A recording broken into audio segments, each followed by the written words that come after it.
I'm Carol. The room went deathly still as I dropped the bombshell.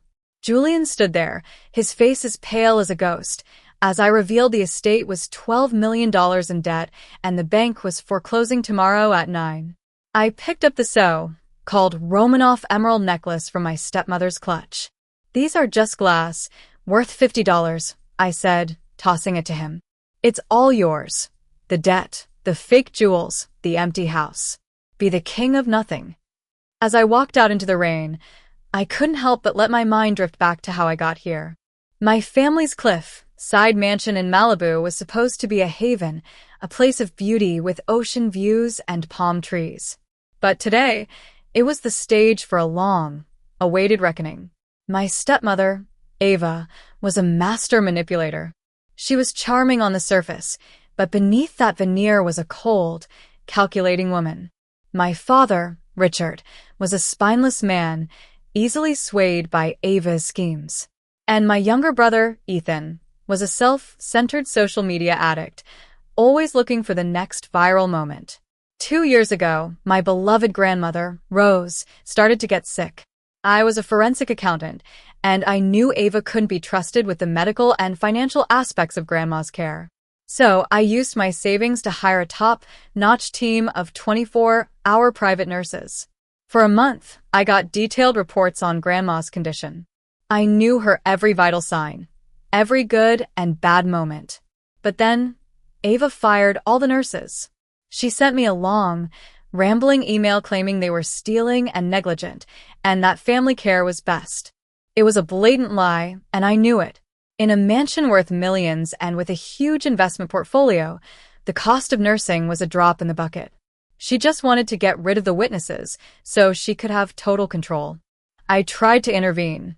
I called Adult Protective Services, demanding wellness checks. But Ava met the officers at the door with a warm smile and freshly baked cookies.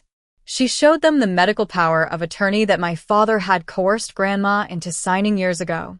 The authorities saw a loving daughter-in-law, but I saw a predator tightening her grip. For 2 years, I was shut out. Ava told everyone I was too busy with my career to care about Grandma. But I cared deeply. I just didn't have a way in. 3 months ago, before the complete silence, Grandma managed to send me an encrypted email. She was terrified, not senile, as Ava claimed. She gave me the master administrative access to the entire estate's digital infrastructure. "Help me with the bills, Carol," she wrote. "I don't trust them with the numbers." I stepped into the mansion on the day of Grandma's funeral. Ava was greeting the mourners, pretending to be the grieving widow. When she saw me, her eyes turned cold. She touched the necklace that Grandma had promised me on her deathbed, a silent declaration of war. I didn't let my anger get the better of me. Instead, I bided my time. I logged into the smart home system using the access Grandma had given me. I had been watching the house for the last 3 weeks. I found the media controls for the main living room and loaded a video file from 3 weeks ago onto the 85-inch screen. At the family dinner, Ava slid a cream-colored envelope towards me. Inside was a quit-claim deed, a non-disclosure agreement, and a cashier's check for $5,000. "We're being generous," she said. "Sign and leave." My father just stared at his plate, not meeting my eyes. I refused. Ava then made a toast, claiming they earned Grandma's legacy. That was the trigger. I tapped the play icon on my phone. The lights dimmed, and the security footage from the kitchen played on the screen. It showed Ava grinding pills into a powder and putting them in Grandma's soup.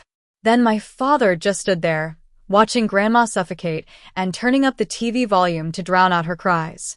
Before Ava could deny it, the police burst in. I had live-streamed the video to a private detective and the chief of police waiting outside.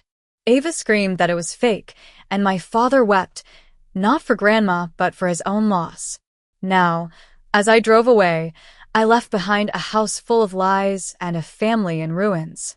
I didn't fight for the scraps.